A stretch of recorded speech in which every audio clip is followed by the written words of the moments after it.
মেয়ের তো পড়াশোনা মোটামুটি শেষ। এখন কি বিয়ের ব্যাপারে কিছু ভাবছো, নাকি মাস্টার্স কমপ্লিট করার পর বিয়ে দিবা ভাবছো?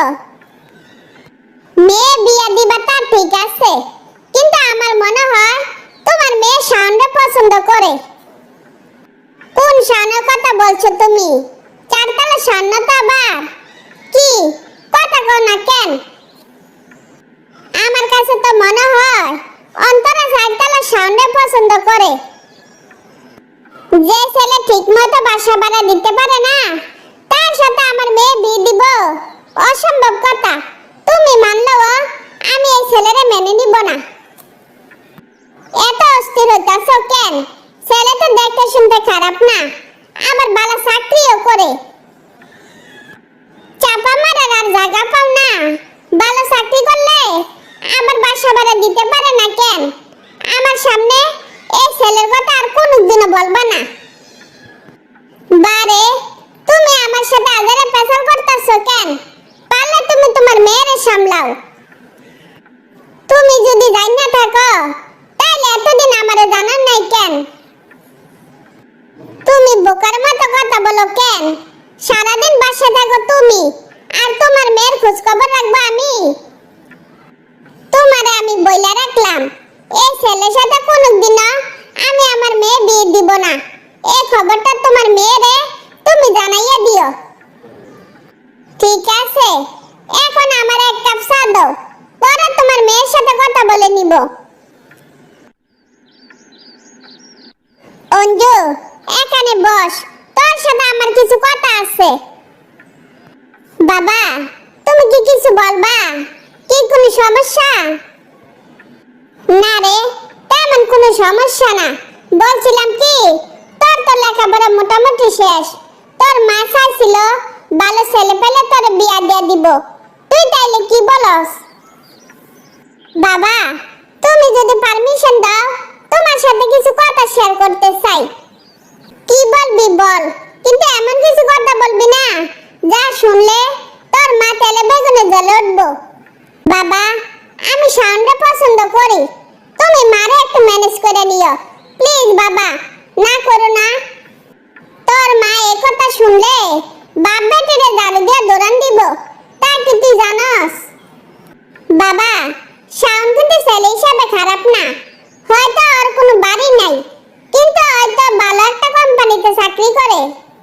তুই তো তোর মারে চিনস, তোর মা যেমন তেমন ছেলের সাথে তোরে বিয়ে দিব না। চেষ্টা করব তোর মারে ম্যানেজ করতে। কি ব্যাপার, তোমার চেহারা এত মলিন লাগতেছে কেন? তোমার গুণধর মাইয়া তোমার কি শুনাইছে? তোমার গুণধর মাইয়া কতক্ষণ শাওনের গুণগান গাইলো, এই আর কি। মায়ের অনেক বুঝাইলাম, কিন্তু কোনো কাজ হইল না। এখন তাইলে কি করবা? তোমার মেয়ে যদি ওই ছেলেরে বিয়ে করে, তাইলে আমার বাড়িতে আর কোনোদিন আসতে পারবো না। এই কথাটা তুমি তোমার মেয়েরে জানাইয়া দিও। কি যাইতাছ না কেন? অঞ্জু, তোর মা জানাইয়া দিছে, তুই যদি শাওনরে বিয়ে করস, তাইলে এই বাড়িতে তোর আর ঢুকতে দিব না। কোনো ব্যাপার না, শাওন যে স্যালারি পা, তাতে আমাদের সংসার চলে যাবে, কোনো সমস্যা হইব না। আগে ভাগে বলে দিলাম, আমি কিন্তু তোরে কোনো ভাবে সাপোর্ট দিতে পারবো না, কারণ সব টাকা পয়সা তোর মার কাছে থাকে। যা করিস ভেবে চিন্তা করিস, যাতে পরে কোনো হায় হায় না করন লাগে। আমি বলি কি, মেয়ে যদি মাটির সাংকিতে ভাত খেতে পারে, তাইলে ওর কাছে প্লেট দেওয়ার কি দরকার? তার মানে তোমার মেয়ে ওই ছেলেরে বিয়ে করবো? ঠিক আছে, তুমি তোমার মেয়ের বিয়ের আয়োজন করে বিয়ে দিয়ে দাও। এখানে আমি আর কিচ্ছু বলবো না।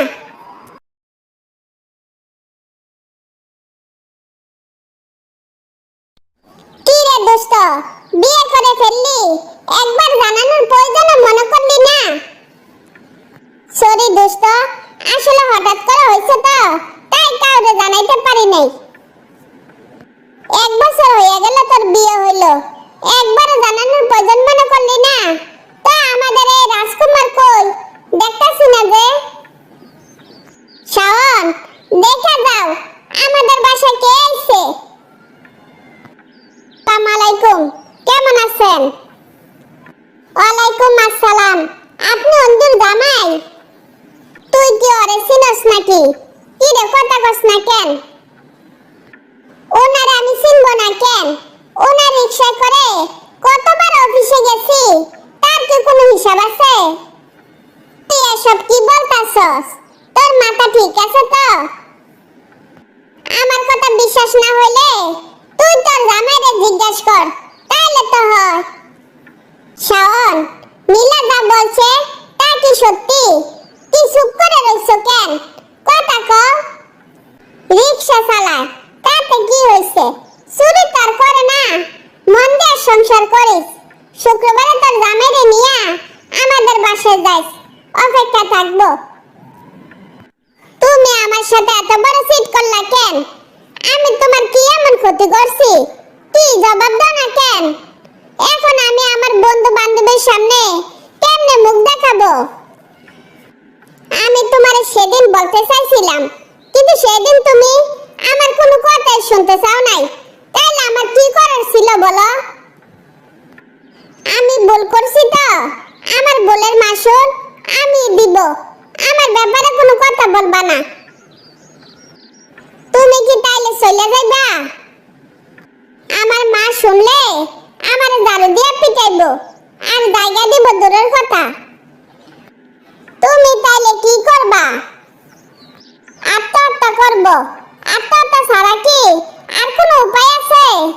আমার বাবা কোটিপতি আর আমার জামাই রিকশা চালায়, আমি কি এই কথা কাউরে বলতে পারবো? আমি রিকশা চালাই, এটা তো আমার অপরাধ, তাই তো? নাকি আর কোনো অপরাধ আছে? অশিক্ষিত রিকশা চালক, আবার শুদ্ধ ভাষা কথা কয়, লজ্জা করে না তোর? শোনো, আমি রিকশা চালাই ঠিক আছে, কিন্তু বিগত 1 বছরে আমি কি তোমারে কোনোদিন অভাব অনটনে রাখছি? কোনোদিন বলতে পারবা তোমার কোনো সকালাত পূরণ করি নাই? ভালো ভালো ড্রেস পরাইছি, ফ্ল্যাট বাসা রাখছি, ভালো ভালো রেস্টুরেন্টে নিয়ে খাওয়াইছি, নিজের হাতে রান্না করে খাওয়াইছি। রিকশাওয়ালা বলে আমার কোনো মূল্য তোমার কাছে নাই। তুমি আছো তোমার মূল্য নিয়া, আর আমি মরি আমার মান সম্মান নিয়া। কেমনে সবার সামনে মুখ দেখাবো সেই চিন্তা আমি বাঁচি না। আমার আইসে জ্ঞান দিত।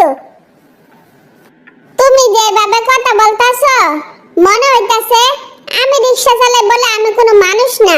তোমার ক্ষতিপূরণ তো আর দিতে পারবো না। দেখি তোমার জন্য কি করতে পারি। আমার আসতে একটু লেট হইব, তুমি খাইয়া নিও। তোমার জন্য মোগলাই আনছি, খাইয়া নিও। আর খাওয়া শেষ হলে তোমারে বাপের বাড়ি দিয়ে আসবো। বাপের বাড়িতে যাওয়ার আগে একটা প্রশ্ন জানার ছিল। কি প্রশ্ন বলো? জানা থাকলে উত্তর দিব। আমি তো আবার অশিক্ষিত, শুদ্ধ ভাষা বললে তো তোমার রাগ হয়। তেমন কিছু না। আসলে তুমি কি করো? আমি কি আর করব? আমি রিকশা চালাই। তুমি সত্যি কথাটা বলো, আসলে তুমি কি করো? তুমি কি সত্যি কথাটা বলার সুযোগ আমারে দিছিলা? চলে যেতে যাইবা, সত্যি কথা বললে আর কি হইব? তার মানে তুমি বলবে না? আমি যখন ভার্সিটিতে পড়ি তখন রিকশা চালাইয়া লেখাপড়া খরচ চালাইতাম, বাবা মার জন্য কিছু টাকা পাঠাইতাম। পড়ালেখা শেষ করার পর চাকরি নিলাম, তোমাকে বিয়ে করলাম। আর কিছুই? আমার ভুল হয়ে গেছে। আমি না বুঝে তোমার সাথে খারাপ ব্যবহার করছি। যারা সম্পর্কের মূল্য বোঝে না, আমার মনে হয় তাদের একসাথে থাকা উচিত না। আর কোনো কাজকে ছোট করে দেখা ঠিক না। বললাম তো আমার ভুল হয়ে গেছে। আমি কোনো কাজকে ছোট করে দেখবো না। Sorry sorry sorry. হইছে, আপনজনের কাছে সরি বলতে হয় না। No sorry no thanks. তারপর সবাই হাসি খুশিতে বাকি জীবন কাটিয়ে দিল।